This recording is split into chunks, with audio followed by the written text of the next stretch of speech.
how do you kind of get out of that? Like not be influenced by everyone else? Yeah, I think maybe it's just because I got like burnt out and tired from all my years of competing with people. Like, I mean, to get into med school is like a 10% acceptance rate, so you have to compete to get there. And then after that, you're like, why am I always just competing? When does this end? Like, if I'm already at a place that I am internally happy with, why do I have to look left and look right and see what other people are doing? If I can be contented where I'm at, then actually I can have more space for other things in my life. And I mean, seeing a lot of patients like dying in hospital, honestly. Like, you see them when they're old, no one says that I wish I worked harder. I mean, when you die, it's more of who's at your bedside, who's crying for you. To me, financial independence is less about like hoarding a lot of money because I don't think I can achieve FIRE with my current saving, with my current amount lah. But yeah, financial independence to me is just being able to build a life around work rather than having work dictate my life lah. So I have a bit more breathing space to focus on my physical health and mental health.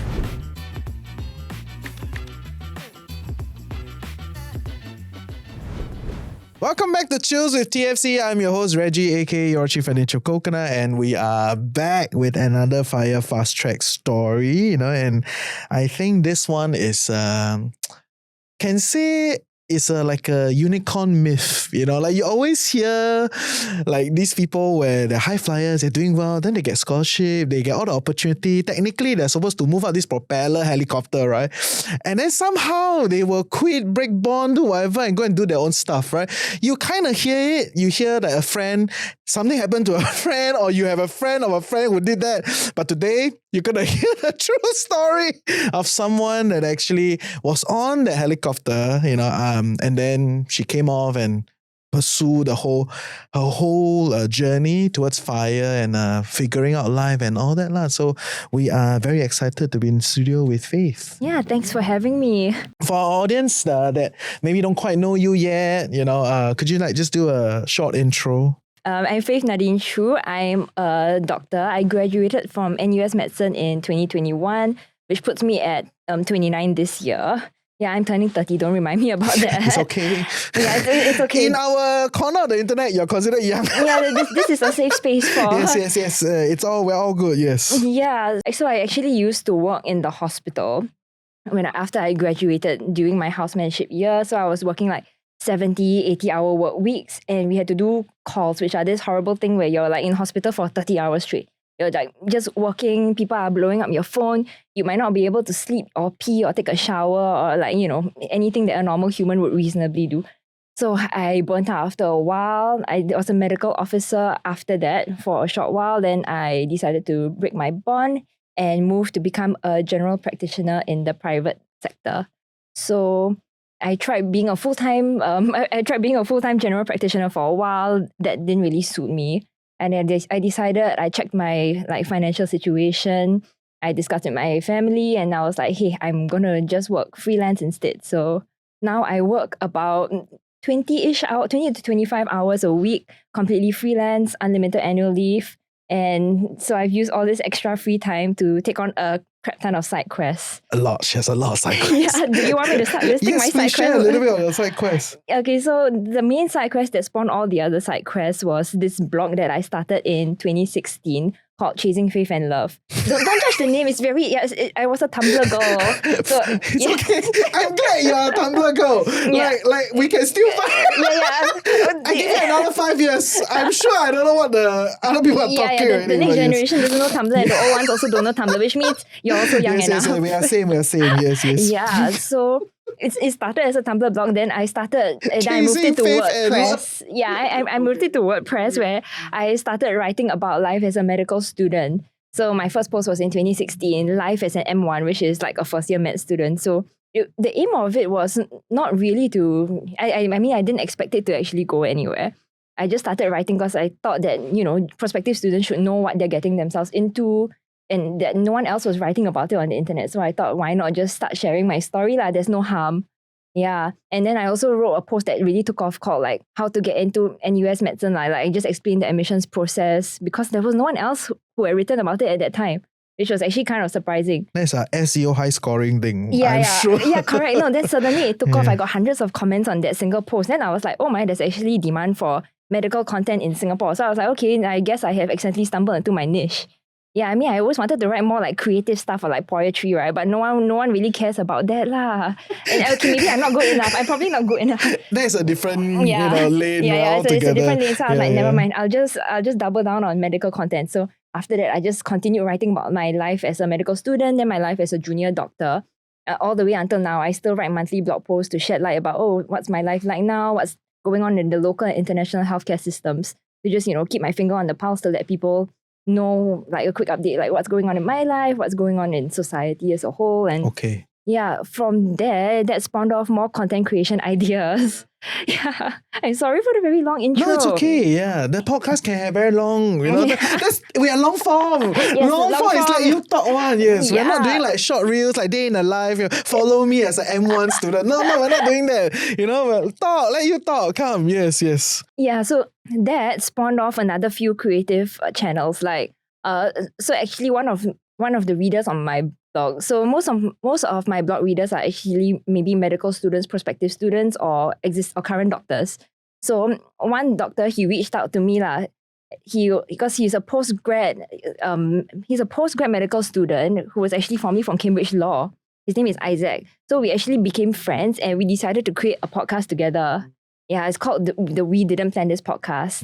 Yeah. Okay. Yeah, we literally, I confess, we asked AI for suggestions for the name and we were like, okay, give us something catchy and irreverent because that's very much our vibe. Irreverent. Okay. Yeah. Okay. Fair.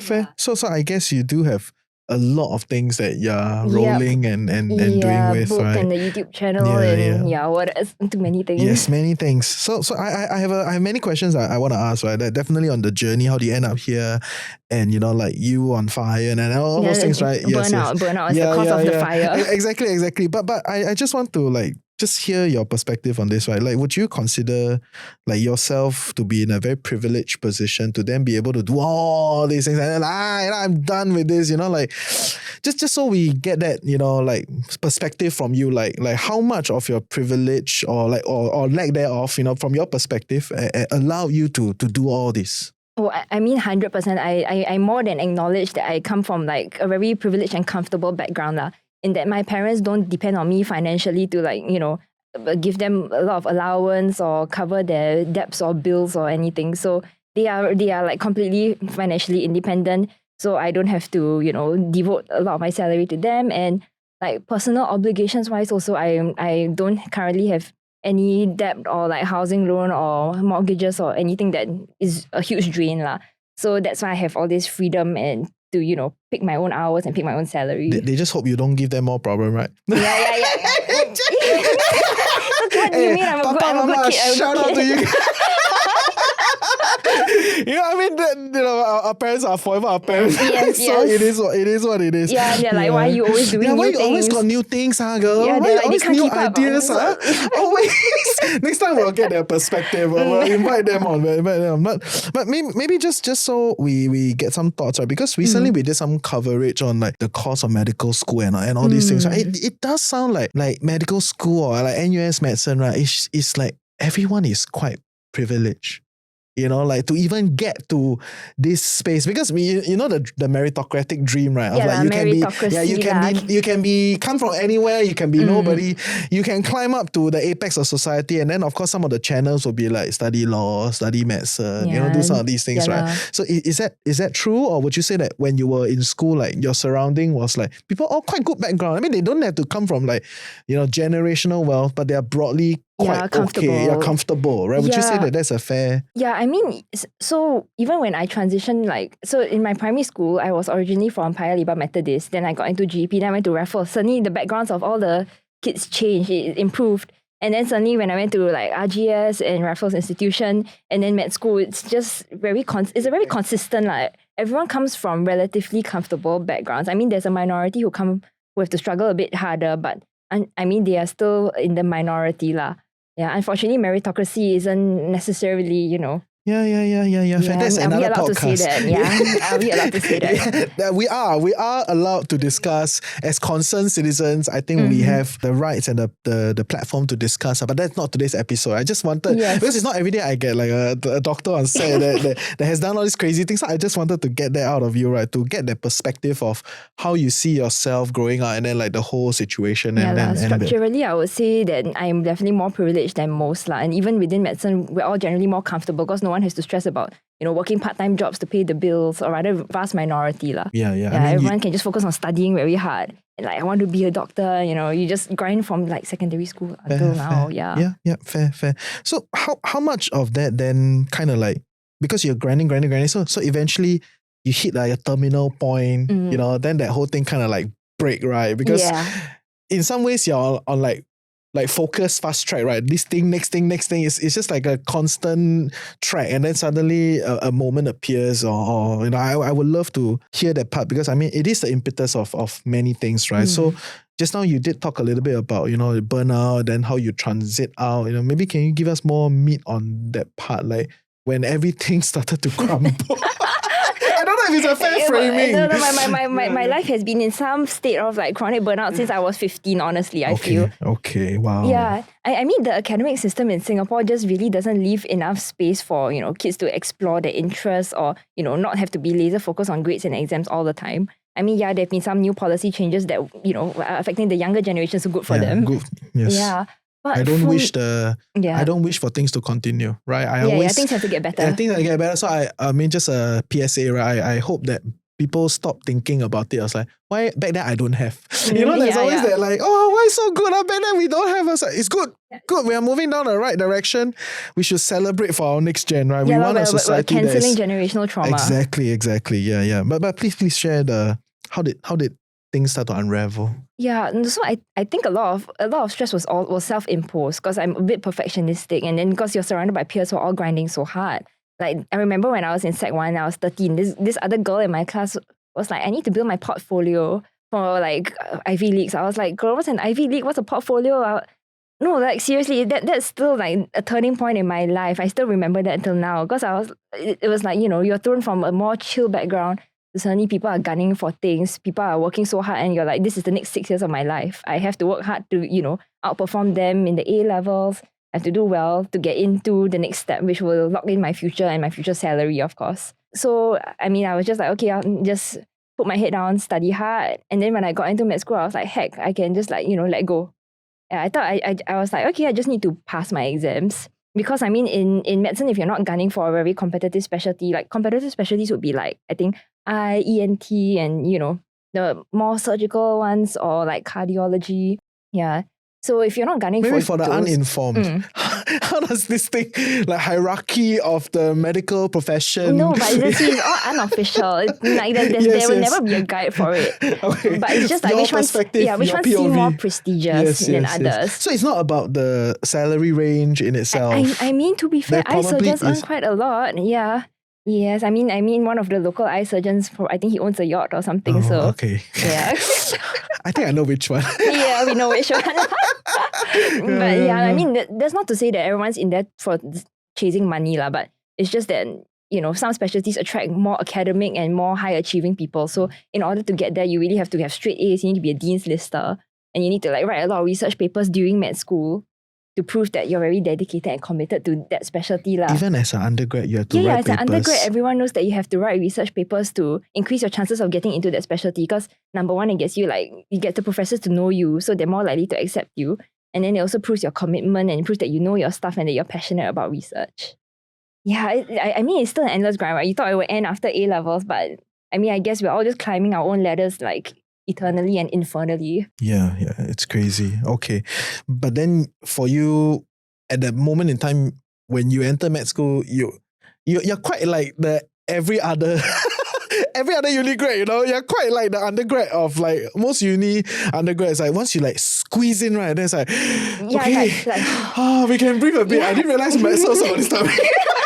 got. It's just that you don't see the those. bell curve exists in all faculty. Yes, Right?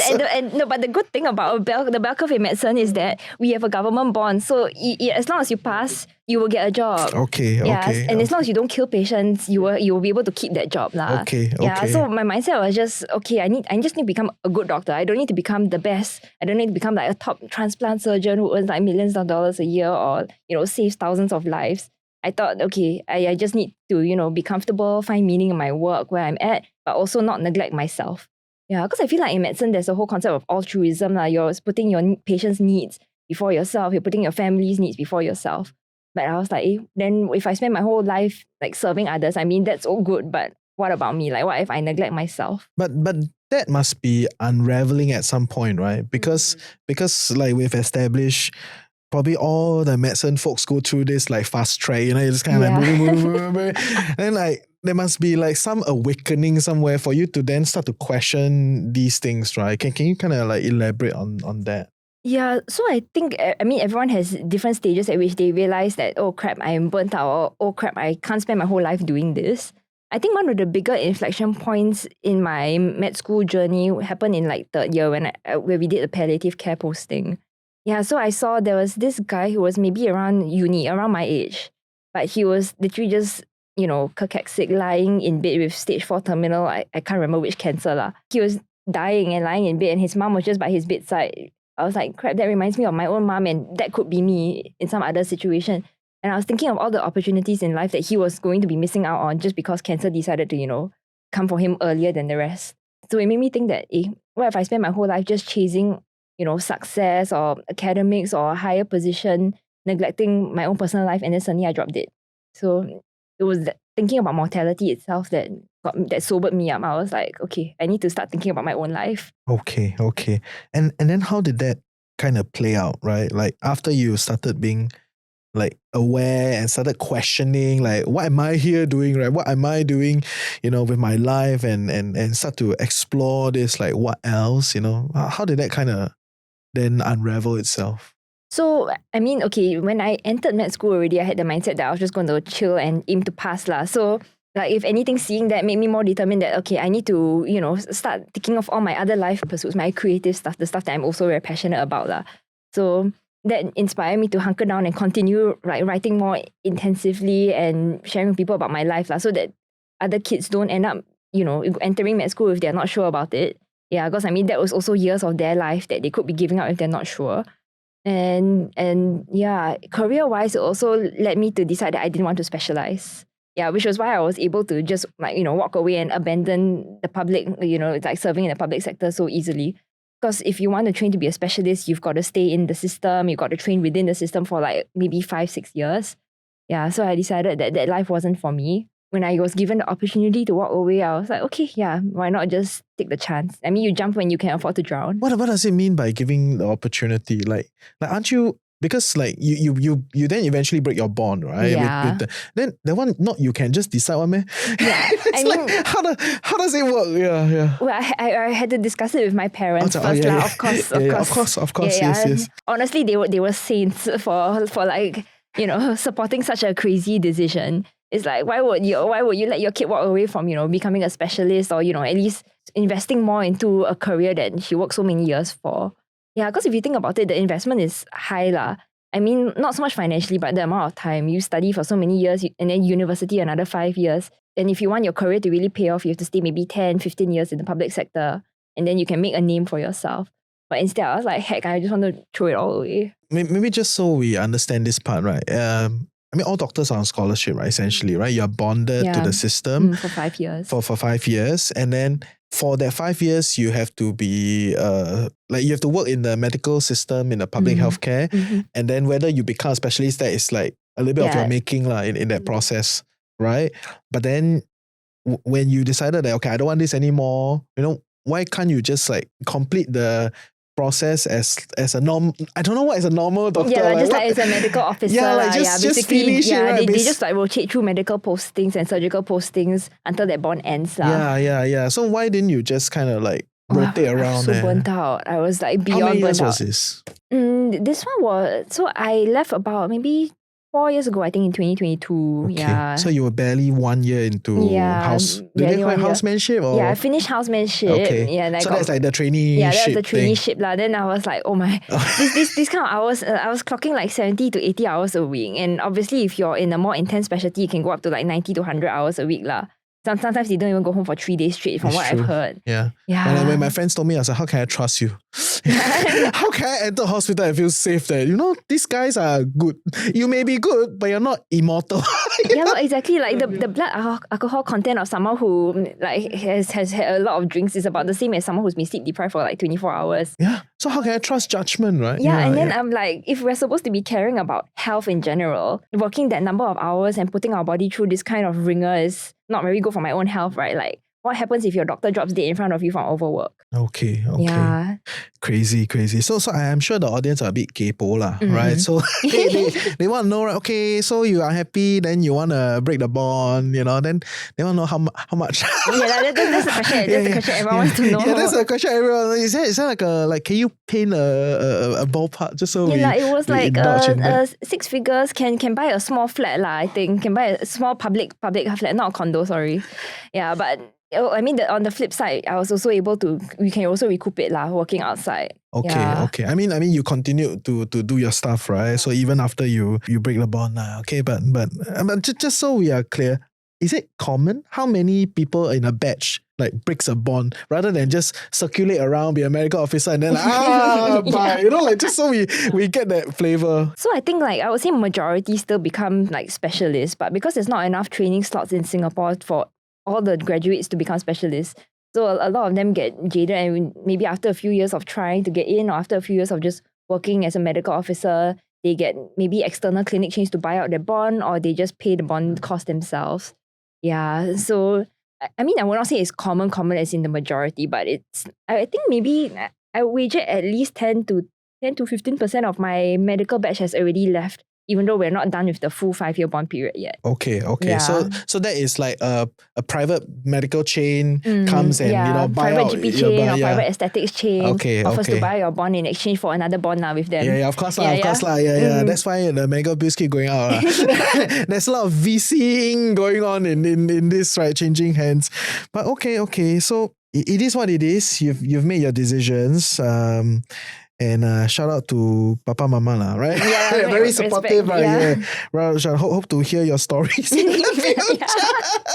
Yeah. But then, so how did life then after that happen? Because it cannot be immediately then. Oh no, I will be a locum, or I'll just be because like eventually you end up being I think for the. Like part-time doctor lah. Yeah, right, part-time. right. Yeah, basically like the substitute doctor lah. Yes. Basically like part-time teacher. It's like, it's any like part-time professional job, right? You go in whenever you're called and you're needed, right? Yeah, part-time substitute. Yeah. So how did that kind of like from breaking a bond, I don't want to do this anymore, and then like how did that you end up where you are? Okay, so after I broke my bond, I took like a brief sabbatical. I went to like New Zealand for over a month by myself lah, just to recalibrate, hang out with some friends there lah. Yeah.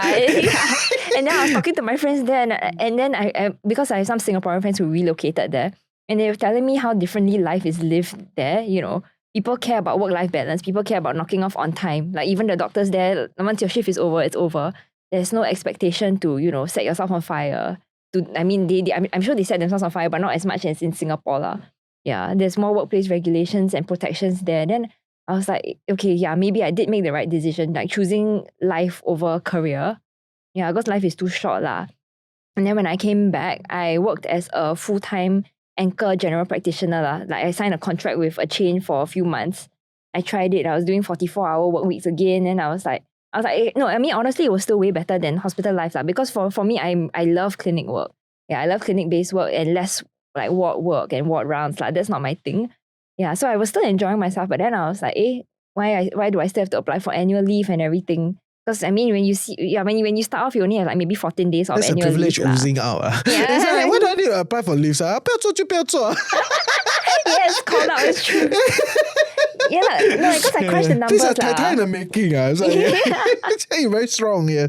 Please continue. Yeah, no, because I crushed the numbers. Then I realized actually the hourly rate, if I work as a locum, is actually higher than if I work with a contract. Oh, really? Yeah, it's true. I earn about maybe 20 to 30% more like the hourly rate. So I was like, actually, like based on numbers alone, it makes more sense also.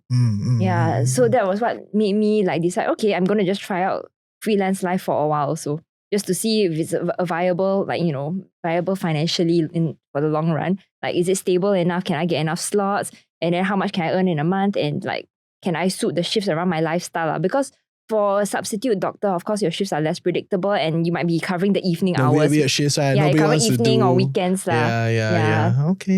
Okay, fair. So if you don't mind sharing, you're doing like locum stuff, like 20 odd hours, 30 hours. 20 to 25. Yeah, about that. But some weeks I work harder. Of course. And that means freelance, right? It's Yeah, up to you. You want to take, you take. yeah. I don't take, don't take, right? So how much would you be able to make out of this?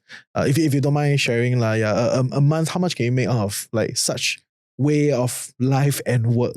Yeah, so on about 20 to 25 hour work week, I'll say safely between like maybe 8 to 10K.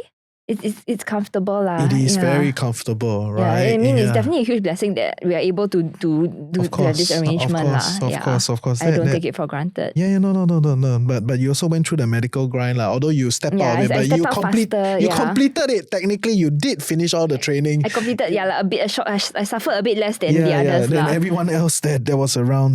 Maybe just so we get this context, right? If you stayed in the system, right? Because we cannot.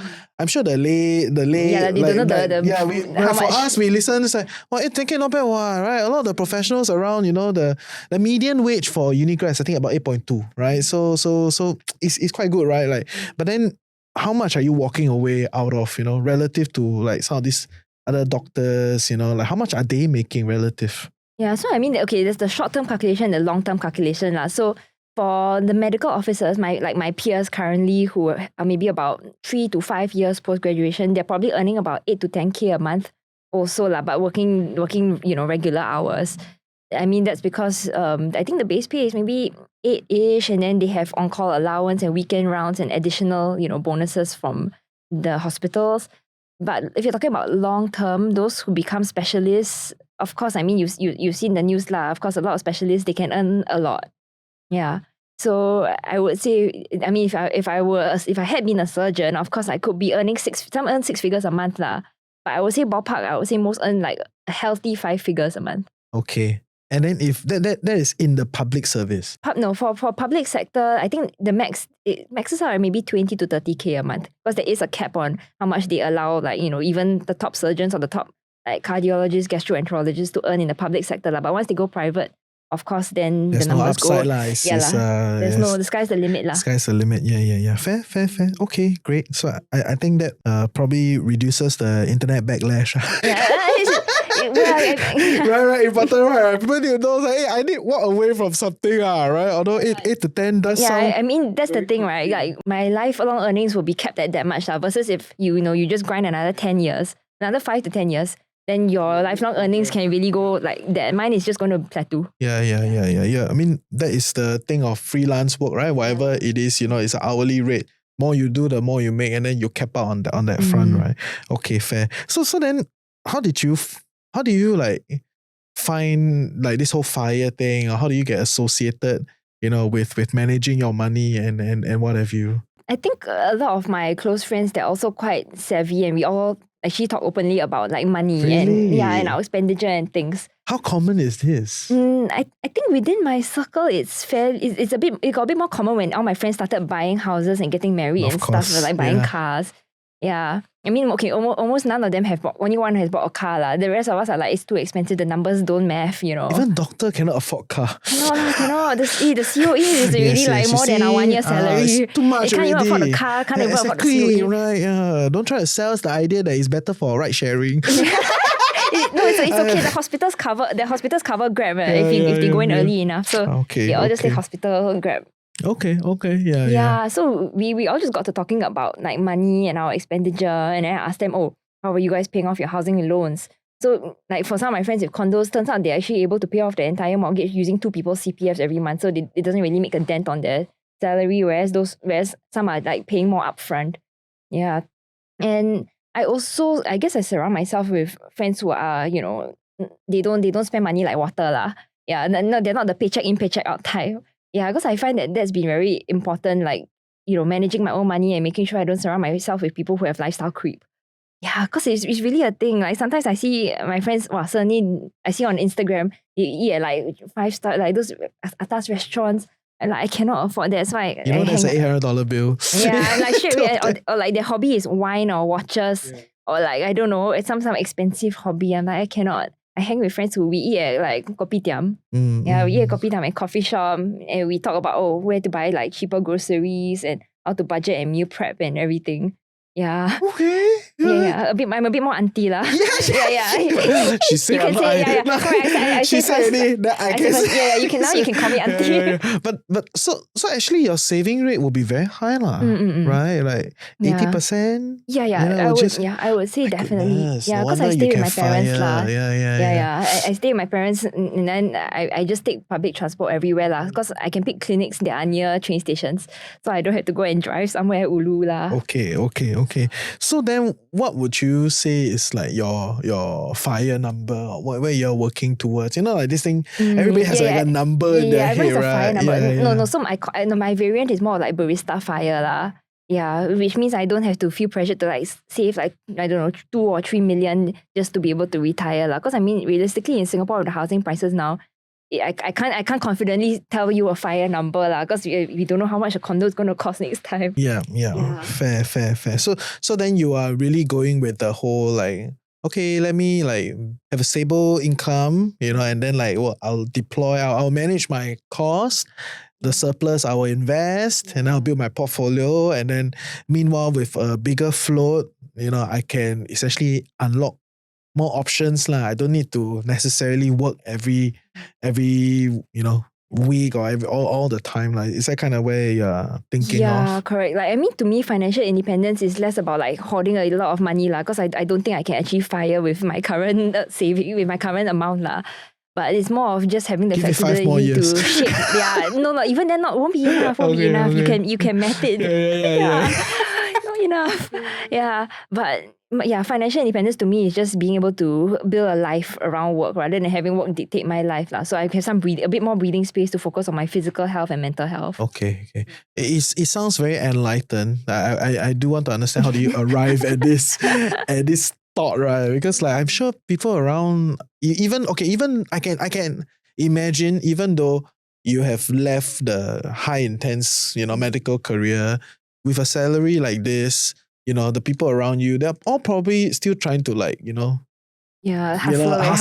Hustle. Like you can be a locum but hustling, right? Like you're just not in that medical career, but you're still making the money and hustle. And then I think it's true. A lot of my locum GP friends, they earn like maybe I would say 20 to 30K a month because they hustle very hard. Exactly, right? And those who have their own clinics, they're hustling even harder. They work 10 hours a day times like 5-6 days a week. Yeah, and I mean like you are in your 20s, right? Like the mindset is to hustle lah. You have so much energy in you. You can. I mean, you're doing so many side things, right? Yeah, because I have passion for those. So like those give me energy. I get strength and happiness and joy from them. Fair. But sometimes sitting in the clinic, because I'm a very like kind of static person. I like moving around. I like being active and outdoors. Unfortunately, I cannot earn money or work outdoors lah. So like when I am in clinic, I'm just like, okay, I enjoy the work, but I also don't want to sit there for 30-40 hours a week lah. So it is. Would you say that you arrive in this way of FIRE, or you arrive in this pursuit of this type of FIRE primarily because of a lifestyle that you are trying to build, rather than like based on what I have, then I go and build a life. You know what I mean? Like a lot of the FIRE folks is like we accumulate first, accumulate, then from there, then we'll figure what's the life we want, right? Yeah, mine is like working backwards, and then it just fits. I want this life. I will work on the money to get this life. Yeah. Right? Is that a fair statement? Yeah, it's true. Okay. So then maybe can you elaborate a little bit how at 29, like you have such high level of certainty, because you sound very certain that this is the life I want. How at this, young age, like late 20s, I feel like I'm uncle already. I'm getting older and older. So when I look at everybody, oh, you're very young, very young. You're still in your 30s lah. Yes. Don't make the 40, 50-year-old viewers feel so old. Don't scold us in the comment section. Yeah. But you know what I mean, right? Like at some point, as we age out, we start to look at the younger folks and okay, you're exploring, you're figuring life, right? It's normal. We've all been there, done that. You find your way of life and your path and your position in society. That whole spiel, right? Yeah. But you're like late 20s and you sound so damn certain, right? So can you give me some color? Why are you so certain? This is start life I want. I think a lot of it, I would say, has to do with my upbringing and also my friends lah. So for the upbringing part, my parents were like never materialistic types lah. We just prioritize quality time with the family. They work very reasonable hours also lah. No one works late nights. And I remember when I was young, my parents asked me, do you want more time with, do you want mommy and daddy or do you want big house? I said I want mommy and daddy lah. Yeah, and because I'm my only child, so it was more feasible for them to, not work crazy hours to support, 2 kids through school and everything versus just me. Yeah, so seeing how they always consciously put like family first over, material pursuits or career success, that really inspired me. Like my mom, she actually quit her job when I was born to raise me full time until I was in primary school. Then she went back to work part time. Yeah, so that was like a huge source of inspiration. I was like, actually, I mean, that's more important to me personally. Like I want to be there for life and my family and my loved ones. Yeah, rather than like chasing careers lah. Even though I do admit that chasing careers has a great allure for a lot of my friends. And I mean, I respect them. I respect them for the hustle lah. I don't have the energy in me. I very tang ping one. Yeah. Okay. Yeah. No, I can see the generational wisdom, right, being transferred. I mean, we all emulate our parents and the there's a whole like kind of generational thing that being passed down, right, through the actions, through the stories that are being told in the space that we grow up in and all that bit, right, and the kind of access to resources that one I understand. But then you kind of like move into an environment where it's like everyone is pursuing career and all that. Like how do you like just block that whole bit out? You know what I mean? Like, okay, your baseline maybe it's like, okay, my parents are like that and I'm very happy. I like this life. I want to recreate it in my life. Okay, great. That is kind of where you're coming from, right? But then you go through this whole ride with everybody that's pursuing their careers, their finances, their next big house, everything, right? Everyone is on that journey and it's very easy to be part of that journey, even though you may have taken some turns, most people would still be in that journey until probably much later. So I just wanted to see whether like, how do you kind of like get out of that? Like not be influenced by everyone else? Yeah, I think maybe it's just because I got like burnt out and tired from all my years of competing with people. Like, I mean, to get into med school is like a 10% acceptance rate, so you have to compete to get there. And then after that, you're like, why am I always just competing? When does this end? Like, if I'm already at a place that I am internally happy with, why do I have to look left and look right and see what other people are doing? Like, if I can be contented where I'm at, then actually I can have more space for other things in my life and the intangible things that matter lah. Like, I mean, you can't say this friend is worth how many $1,000, therefore I will not work more so I can hang out with this friend or whatever. Yeah. And I mean, seeing a lot of patients like dying in hospital, honestly. Like, you see them when they're old, no one says that I wish I worked harder.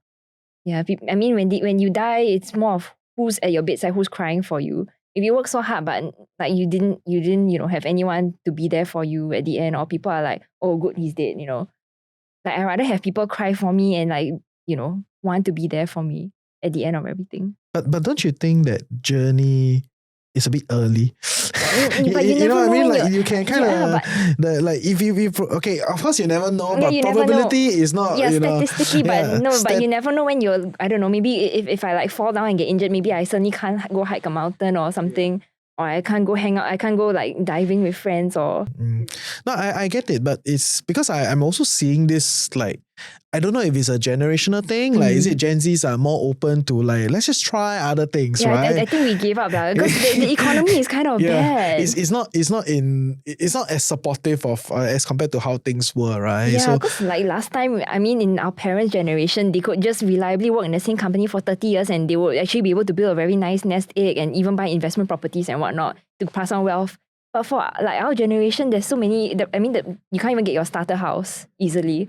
So it's like, why try if we're just going to have to keep hustling, but the bar keeps getting raised higher and higher. Yeah.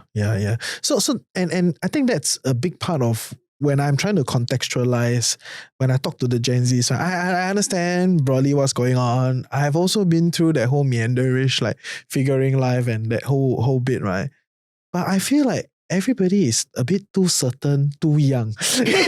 It's like maybe you interview me again in 10 years. Suddenly something will have changed. Exactly, right? It's like you're telling me, oh yeah, at your deathbed, right? Yeah, I want the people around me to love and care for me. It's like, girl, a bit early, right? Let's It's okay, planning ahead. Yeah. But doesn't these things like bug you a little bit? Like as much as you're certain. I'm very jaded already lah. I jaded. I tired of competition. I just want to tang ping, which is like lying flat. Okay, yeah. Fair. This will get me banned in China. Okay. Oh no. Okay, fair. I take your position on that. Hopefully in 10 years' time, we will come in with a same level of certainty as you chart out life, right? Okay. So maybe a little bit more on the FIRE aspect of things, right? So okay, I get it. You this is your income, you do save a lot of money and you're pursuing the Barista FIRE. Just so we understand how you are managing your money. You know, like do you have like a whole thought through process of, okay, this is how I'm going to invest, how I'm going to deploy, and then like, yes, okay, you're a Barista FIRE, that means you're still kind of working. Then like, what is your investment, mechanics are like, how are you doing this thing? If you don't mind, you could share a little bit. Yeah, so I DCA quarterly lah. So now I've got a portfolio that's about 6 figures lah inside my IBKR account. I invested a lot in like precious metals and stuff before the boom lah. So it's doing okay, it's safe. Yeah. And then of course, investing in the usual ETFs that everyone goes into also. Yeah. So that's like a stable thing. I'm just going to let it grow. I don't really take money out of it. Yeah, because I have enough coming in every month that I don't really need to draw money out of this. I'm just going to let it park there long term. Yeah, and I guess my approach is less about like investing aggressively because I don't do day trading. It's too stressful. I tried it for a while. I got so anxious. I was like checking it compulsively. I'd rather check TikTok compulsively lah. Sorry. You can project your need for compulsiveness in something else. Right? Your dopamine rush can come from a more less stressful, low risk environment. Yeah, right? Sorry. If I put a few $1,000s in and I see it go down, I'll be like, I cannot sleep at night. Okay, fair. It's a learning journey lah. Yeah, lots of my friends who trade, they have anxiety problems. They have to take medications to trade properly. I was like, God. Like, please don't do that. Please don't do that. Maybe it's just not for you. Maybe you must learn from Faith. Like, just walk away. Just earn more money lah. Since I something. cannot, I get too stressed by like day trading. Okay. But then how did you then arrive in this way of managing money? Like, I mean, like, it's easy to follow everyone, right? Because everyone have a consensus and that whole bit, right? But how do you, just so I understand, like, how do you get to this way of doing it? Yeah, so my dad introduced me to like investing at quite a young-ish age lah. Yeah, so he was teaching me like how to save. I mean, my family is very frugal lah, so he'll teach me how to save money. This generational wisdom, right? Mom teach you how to live a good life, care for the family. The dad teach you how to manage money, and then when you need help, parents will come in. I need to talk to your parents. I need to talk to them. But you are harnessing their wisdom and continuing. So that is kudos to you, right? Yeah. But please continue. Yeah, and I mean the biggest thing that they taught me was just how to save money. Like, I mean, I know there's a lot of people who out-earn me, but they also spend a lot more lah. So it's really money in, money out. As long as I make sure my money out is not too high. I mean, I estimate my monthly expenditure to be probably under 1,000, excluding travel expenses lah. That one's a separate thing. So low. Yeah, no, because I live with my parents, so I don't have to pay like rent or anything. Yeah, and then just buy groceries, cook, and then if I work fewer days a week, I don't have to eat. I don't have to dine out so much also. Yeah. Okay. Yeah. Sorry for cutting you off. Your part about your dad taught you some of these things. Can you like just share with us? Yeah, I mean, he just introduced me to the idea of like investing. He'll show me what's good to invest in or how his stocks have performed over the years, and like what's safe and what's not safe to touch. Like we will figure out. Okay, we look at the IBKR stocks together. We observe the trends and the patterns.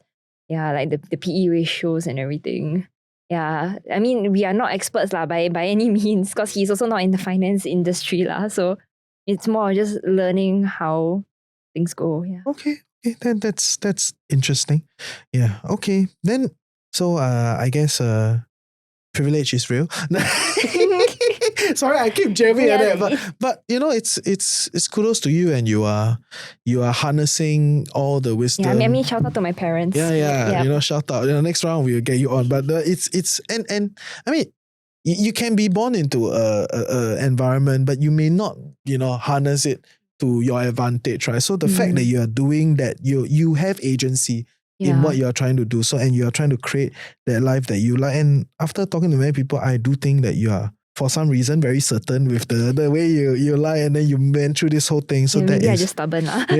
No, 10 years later, we'll come back. Come back. We'll talk, see you in 2036. Yes. Hopefully not. Hopefully I don't. We'll see. Okay, I will love the podcast, Sherry. You know, we'll see what happens. Okay, fair. So maybe I think you're too young to talk about retirement. But let's talk maybe just in the last part of the podcast, just share a little bit then how are you then looking to pursue life and some of these other projects that you're working on. What are you excited about and the whole bit? Yeah, I mean, speaking of retirement, I don't think I will ever like fully retire, like sit at home and you know do nothing. Bunny. Yeah, I think I will feel too mentally unstimulated. So I always actually want to be doing clinical work to some extent, just how many hours. So I mean, if I think of my career as a marathon rather than like a sprint, then if I just keep working 20 hours for the rest of my life, I think that will be more sustainable and fulfilling. Yeah, and it gives me a lot of time to do like my hobbies. So recently I've started, I mean, I have been into fitness for the past maybe 2 to 3 years because I realized I was really neglecting my health when I was working in hospital. Because you work long hours, you're so tired. Like when you come home from like a 30-hour shift that you just want to crash. But versus now, I go to the gym like 2-3 times a week. I do swimming. I'm trying to do running also now. And I feel like if I focus on my health more, that gives me an extra dimension and, you know, extra quality of life in the long run. Like when I'm old, you know, I hopefully won't be breaking down so early on, physically.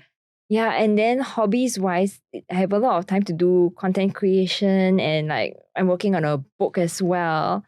Yeah. What book are you writing? Yeah, no, so it's crazy. It started with my blog. So I had this series on my blog called I think it's the House Elf Chronicles or something, where I was just writing. You're writing fiction? No, it's non-fiction. It's literally just about my life as a house officer. Okay. Because I felt like, you know, a very oppressed house elf lah. Because I was like, wow, okay, so many hours. Very tired. Lowest life form. Yeah, it's true. We really are the lowest form of life, below the cockroaches. Yeah. It's true. No, so when I was writing about that, I didn't expect anyone to notice it lah. But a local publisher reached out to me like around December last year lah. So it's only been about half a year that we've been working on this book where I actually write about, you know, what happened during housemanship year and the journey that, you know, brought me here today. That is so cool. I if I could push you on that, I would love that you write it into a fiction. I would love to redo another version that is fiction because I mean, when you're writing a non-fiction semi-autobiographical book, there's a lot of limitations. I cannot write about the patients that much. Exactly. Cannot write about the people. So one day I will turn it into a fiction. I would love to hear it from from a point of view of an elf. Yes. Right? Like actually, you know, an elf with a stethoscope. It's like, what's this? Harry you know, Potter coded. I think that would be so much more fun. Okay, so maybe in closing, I think the pursuit of being a doctor is for a myriad of reason is still a very highly desired pursuit and a goal. A lot of people do, at least within the social structure that we are in, like teachers maybe not so much anymore. I feel because one of my aunts, she's a teacher. I'm like, wow, I respect the amount of work that she has to do. But the prestige is not there as much anymore. You know what I mean? But even though they're actually arguably doing a more important job. I mean, I will not stand on the argument. No, but I mean, but society needs all sorts of people. Generation. Yes. Yeah. So I think that's a fair statement. But like it or not, being a doctor is still quite a prestigious pursuit, right? So maybe in closing, for the concerned parents out there, and also for the few Gen Zers or Gen Alphas that will slip in to watch this episode, what would your advice be before somebody actually considers taking medicine as a career? I mean, in Singapore, medicine is a pretty long commitment. Like once you sign into the contract, it's going to be like 11 years education plus housemanship plus the bond. So don't make the decision lightly. Make sure you know yourself first. You roughly have an idea of what you like and what you really hate lah. As long as medicine is not something that you're sure you're really going to hate, explore it during your schooling years, like during junior college. Do job How do you do shadowing. that? Oh, Yeah, okay. there's like hospital-based job shadowing, or go sit in a GP clinic. If you really cannot stand it, just sitting there for 1 week already, then you know Then that's not for it's you not lah. for you. Yeah, but if you're like, I'm curious about this, I actually don't mind learning more, then yes, medicine is worth applying to. You just try it, see if you like it, and then once you're in it, I mean, there's a lot of things to love within medicine. Yeah, I mean, for me, I love the people, and like just like being able to talk to people, help them in small ways. But other people will find very great fulfillment in doing very cutting edge surgeries, using robotic like surgical tools, or working in the emergency room, saving lives on the forefront. Yeah, there's a niche for medicine. There's a niche like for everyone within medicine. You just have to find it, and once you find it, follow it and stick and commit to it lah. Yeah, I mean, I've watched some of those like surgeons talk about surgery. They do look very high. They do look like they really unless they are paid actors lah. No, it's true. It's true. You just have to find the thing that really sparks your passion. Really excited when they talk about it. It's like, okay. Yeah. Once you find your fire in like life or in your work, then just keep following it. Okay, great. So if you're considering it and you haven't done your tasters and go downstairs the GP and then knock, hello, Doctor so and so, can I just sit here for 2 weeks, get a flavor of how things are? I think all those are great lah, especially these days. I think for a lot of us, there are more options in terms of what you can try, what you want to do in life. So sometimes options does breed a bit of like you're lost, like you don't know what to do lah. So taste more, test more, and then before you make the commitment of a 11-year progress. So yes, thank you. I appreciate your time. If our audience enjoy it and would like to follow you, where's a good place they can go? Yes, so you guys can check out my website at drfaithnadinechoo.com, or just drop me a DM on Instagram. We'll leave it down below. Yeah, fair. Okay. So with that, I hope you enjoyed today's episode. If you like what we do, head to thefinancialcoconut.com to put your email address so that we can route out the algorithm whenever we need to reach you, right? And I think we're always dry or fire fast track stories because it's not every day someone is willing to come out, talk about their journey, talk about how they manage their money, talk about their perspective and all that. So as we go about our pursuit on more and more of these stories, we welcome your participation. So if you have interesting profiles, or if you think you have an interesting story you would like to share with everybody in the community, because this segment is one of the favorite segments. Like people tell me, I tune in just to listen to other people pursuing fire, right? So if you like this and you think you have a story, please reach out to us at thefinancialcoconut.com. So with that, I hope to see you next week on Choose with TFC. Meanwhile, take care. Bye bye.